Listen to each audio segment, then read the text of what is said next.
So we've built one of our table lookup data references here from our HVAC equipment table. But as we can see, there's 1, 2, 3, 4 more that we'd like to add. And rather than going through and building them all one by one, I thought I'd take this opportunity to show you how you can use the PyBuilder tool to add these attributes in bulk to your equipment template. So I've already got Excel open here, and you'll see there's this tab at top called the PyBuilder. Now, some of you that have been using Pi for a while or are using older systems than AF 2.6, you're probably used to seeing something that's like a SMT tab with a tag builder underneath it for building tags on the data archive server, and then a separate AF Builder tab that allows you to create AF objects in bulk. So with the creation of AF 2.6, Tag Configurator tool and the AF Builder tool have been combined into one Excel plugin called the PyBuilder. So you can see here we still have this PyPoints button that we can use to find tags and import their configuration, and then we can use the Publish button to export those tags, the new tag configurations, back to the data archive. Now, additionally, we also have the Elements button and the Library button for building AF objects within the spreadsheet. So the first thing to notice about the PyBuilder is your connections over here. So this will look at all your connections lists that you have in About PySDK and PySystem Explorer.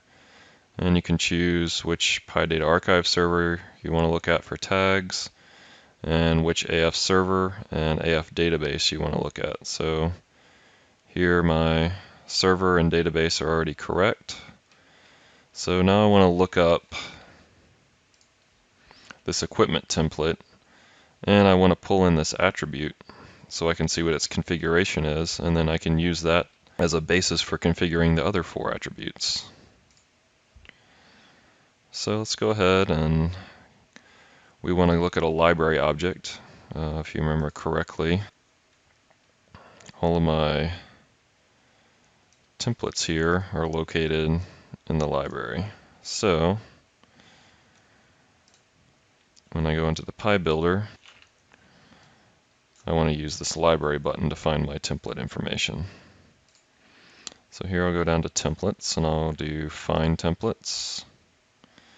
And of course I want to use the equipment template, so I'll hit OK. And now it gives me the options for which columns I want to have for which information I'm going to be using and editing. So there's the required columns that have to come in. Now I'm interested in editing an attribute template. So in this case, I'm wanting to find this equipment type. This is an attribute template underneath the equipment element template. So I'll take all the standard things we're interested in about an attribute here. And the rest I won't really worry about. They're not necessary. If I wanted to look at the actual configuration of the element template so I could build another element template, then I might want to pull in some of these columns as well. For now, what I have checked is sufficient, so go ahead and hit OK. And you can see it pulled in the name of my template and its object type, which is an element template. And then it gets down to the attribute templates. So here is my equipment type. The other 2 are my 2 Pi tags, which I'm not really interested in right now, so we'll just delete those.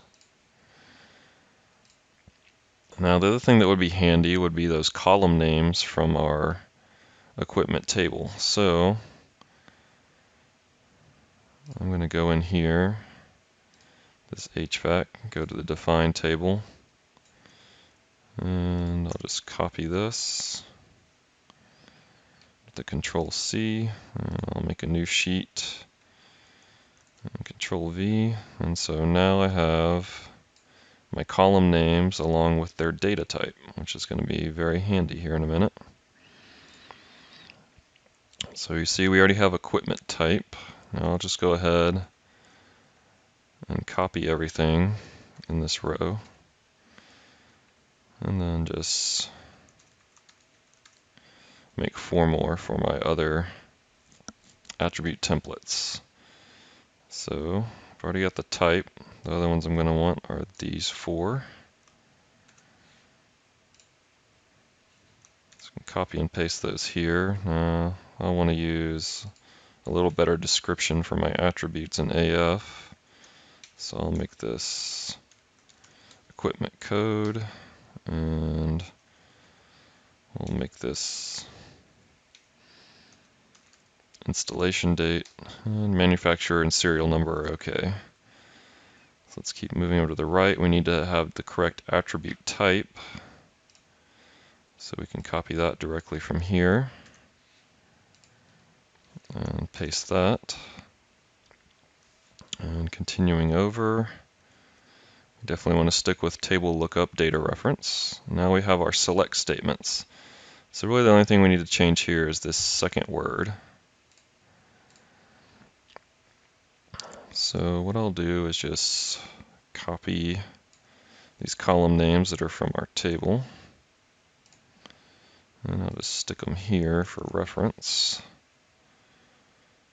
And I'll just go through and quickly type these in.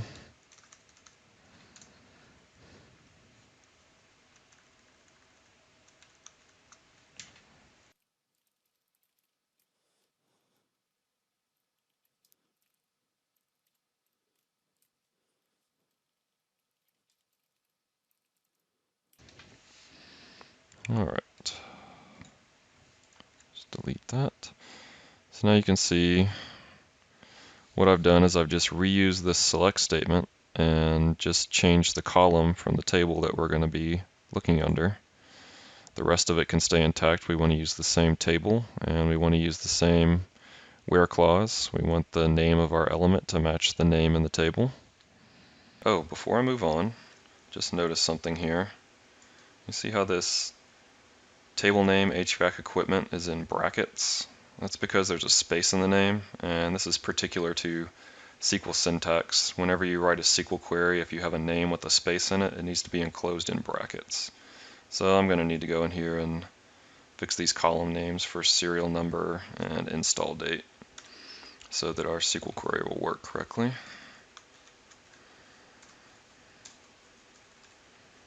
So I'll just do that quickly. And just to reassure you, if I'd gone through and built these configuration strings using the table lookup data reference GUI, these brackets would have been inserted around the names automatically when the GUI generated that configuration string for me.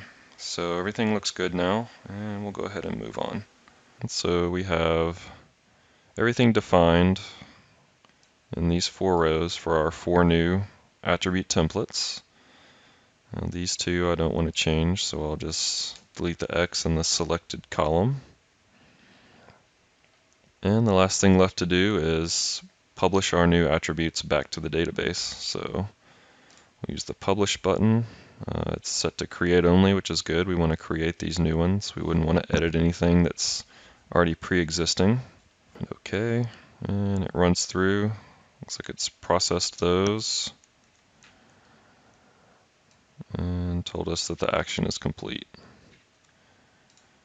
So let's jump back over to PySystem Explorer, go to our equipment template and refresh, and now you can see I have all 5 of my table lookups.